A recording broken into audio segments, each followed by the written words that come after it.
Hi all, welcome back to our channel healthy spice. ఇవాళ మన ఛానల్లో నేను వచ్చేసా మీ ముందుకి ఒక మంచి ట్రెడిషనల్ అయిన స్వీట్ రెసిపీ చక్కెర పొంగల్ అండి.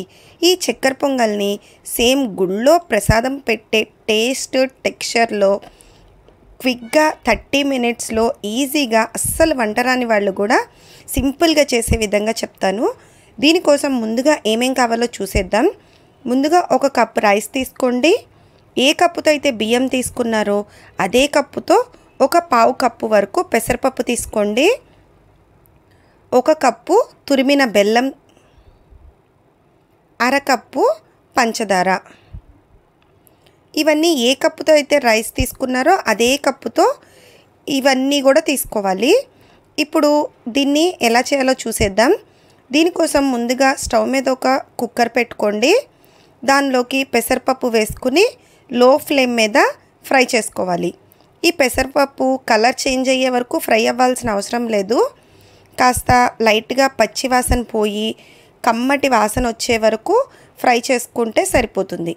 అయితే ఈ పెసరపప్పు ఫ్రై చేయడానికి నేను నెయ్యి కానీ నూనె కానీ ఏమీ యూస్ చేయలేదు. జస్ట్ డ్రై రోస్ట్ చేసుకున్న లో ఫ్లేమ్ మీద పెట్టుకుని ఈ పెసరపప్పు కమ్మటి సువాసన వచ్చే వరకు వేయించుకున్నాక దీనిలోకి బియ్యం స్టవ్ ఆఫ్ చేసుకుని బియ్యం వేసుకుని కొన్ని వాటర్ పోసుకోండి. ఇప్పుడు ఈ బియ్యాన్ని పెసరపప్పుని 2-3 సార్లు శుభ్రంగా వాష్ చేసుకోవాలి. ఈ విధంగా వాష్ చేసుకున్నాక ఒక కప్పు బియ్యానికి 2.5 కప్స్ వాటర్ వేసుకోండి. ఏ కప్పుతో అయితే బియ్యం తీసుకున్నారో అదే కప్పుతో వాటర్ యాడ్ చేసుకోండి. ఈ విధంగా వాటర్ యాడ్ చేసుకున్నాక మూత పెట్టేసుకుని విజిల్ పెట్టుకుని 3 to 4 విజిల్స్ మీడియం ఫ్లేమ్ మీద కుక్ అవ్వనివ్వండి. ఇలా ఒక 4 విజిల్స్ వచ్చాక స్టవ్ ఆఫ్ చేసుకుని ఈ ప్రెషర్ అంతా రిలీజ్ అయిపోవాలి. ఈ ప్రెషర్ అంతా రిలీజ్ అయ్యే లోపల స్టవ్ మీద ఒక గిన్నె పెట్టుకుని దానిలోకి బెల్లం వేసుకోండి. ఆ తర్వాత పంచదార కూడా వేసుకోవాలి. ఇప్పుడు దీనిలో ఒక కప్పు వాటర్ వేసుకోండి. ఇప్పుడు స్టవ్ ఆన్ చేసుకుని లో ఫ్లేమ్ మీద పెట్టుకుని ఈ బెల్లం పంచదార మొత్తం కరిగే వరకు చక్కగా కరగపెట్టుకోవాలి. లో ఫ్లేమ్ మీద పెట్టుకుని గరిటెతో కలుపుకుంటూ కరగపెట్టుకోండి. ఇది మనకి ఎలాంటి పాకం రానవసరం లేదు. జస్ట్ ఇదంతా వాటర్లో మిక్స్ అయిపోతే చాలు మనకి. ఈ విధంగా మొత్తం వాటర్లో అంతా కరిగిపోవాలి. చూసారా, ఇలా కరిగిపోయాక స్టవ్ ఆఫ్ చేసేసుకుని ఇప్పుడు దీన్ని పక్కన పెట్టేసుకోండి. ఇప్పుడు మన కుక్కర్ ప్రెషర్ రిలీజ్ అయిందో లేదో చూద్దాము. ఇప్పుడు ప్రెషర్ అయితే రిలీజ్ అయిపోయింది. ఇప్పుడు విజిల్ తీసేసుకుని మూత తీసుకుని చూస్తే మన బియ్యము పెసరపప్పు చక్కగా ఉడికిపోయి ఉంటాయి. ఇలాగే కుక్ అవ్వాలండి. మనకి చూడటానికి పొడి పొడిగా ఉంటుంది కానీ మెత్తగా చక్కగా కుక్ అవుతుంది. చూసారా ఏ విధంగా కుక్ అయిపోయిందో.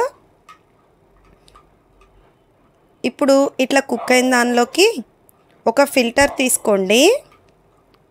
ఒక ఫిల్టర్ తీసుకుని ముందుగా మనం కరగపెట్టుకున్న బెల్లాన్ని దీనిలోకి స్ట్రైన్ చేసేసుకోండి. ఇలా స్ట్రైన్ చేసుకోవటం మూలంగా బెల్లంలో ఏమన్నా నలకలు కానీ ఇసుక కానీ ఉంటే మనకి బయటకు వచ్చేస్తాయి. చూసారా ఈ విధంగా అయితే నలకలు ఇసుక ఏమన్నా ఉంటే వచ్చేస్తాయి. ఇప్పుడు ఈ బెల్లం వాటర్లో ఈ రైస్లోకి మొత్తం మిక్స్ చేసేసుకోండి. ఇట్లా బాగా మిక్స్ చేసుకున్నాక స్టవ్ని లో ఫ్లేమ్ మీద పెట్టుకుని ఈ రైస్ని ఈ బెల్లం వాటర్లో ఉడకనివ్వండి. ఇట్లా ఉడకటం మూలంగా ఈ రైస్కి మంచి టెక్స్చర్ అలాగే మంచి ఫ్లేవర్ అనేది వస్తాయండి. ఇది ఉడకటానికి పెద్ద టైం ఏం తీసుకోదు. మనకి ఒక 5 నుంచి 6 నిమిషాల లోపల ఉడికిపోతుంది. అయితే లో ఫ్లేమ్ మీద పెట్టుకుని కలుపుకుంటూ ఉడకపెట్టుకోండి, లేదంటే కింద అడుగంటిపోయే ఛాన్స్ ఉంటుంది.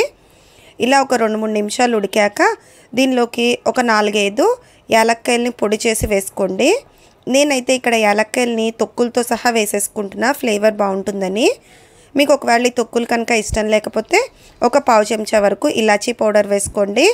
ఆ తర్వాత ఒక 2 స్పూన్ల నెయ్యి కూడా వేసుకుని మొత్తం బాగా మిక్స్ చేసుకుని ఇంకొక 3 నిమిషాల వరకు ఇదంతా కొంచెం గట్టిపడేలాగా ఉడికించుకోండి.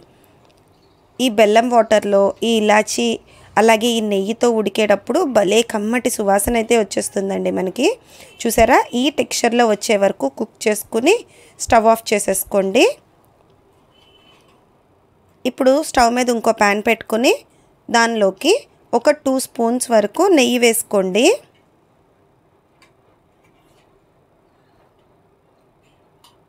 ఇలా 2 స్పూన్స్ నెయ్యి వేసుకున్నాక ఈ నెయ్యి అంతా కొంచెం వేడవ్వాలి. ఇలా వేడయ్యాక దీనిలోకి సన్నగా కట్ చేసి పెట్టుకున్న ఎండు కొబ్బరిని వేసుకోండి. ఈ ఎండు కొబ్బరి అస్సలు మిస్ చేయకండి, చాలా టేస్ట్ ఫ్లేవర్ బాగుంటాయి. ఈ ఎండు కొబ్బరి కొంచెం ఫ్రై అయ్యాక దీనిలోకి మీకు ఇష్టమైన డ్రై ఫ్రూట్స్ని యాడ్ చేసుకోండి.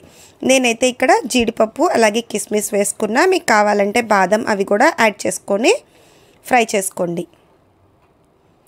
ఇవన్నీ మనకి జీడిపప్పు కొంచెం కలర్ చేంజ్ అవ్వాలి, కిస్మిస్ ఏమో చక్కగా బబుల్స్ లాగా పైకి ఉబ్బే వరకు ఫ్రై చేసుకోండి.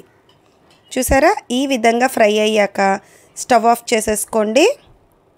ఇప్పుడు ఈ డ్రై ఫ్రూట్స్ అన్నిటినీ ముందుగా మనం రెడీ చేసి పెట్టుకున్న చక్కెర పొంగల్లోకి యాడ్ చేసుకుంటే ఎంతో టేస్టీ అయిన చక్కెర పొంగల్ని సేమ్ గుడిలో ప్రసాదం ఏ విధమైన టేస్ట్తో వస్తుందో అదే రకంగా అయితే టేస్ట్లో వచ్చేసిందండి.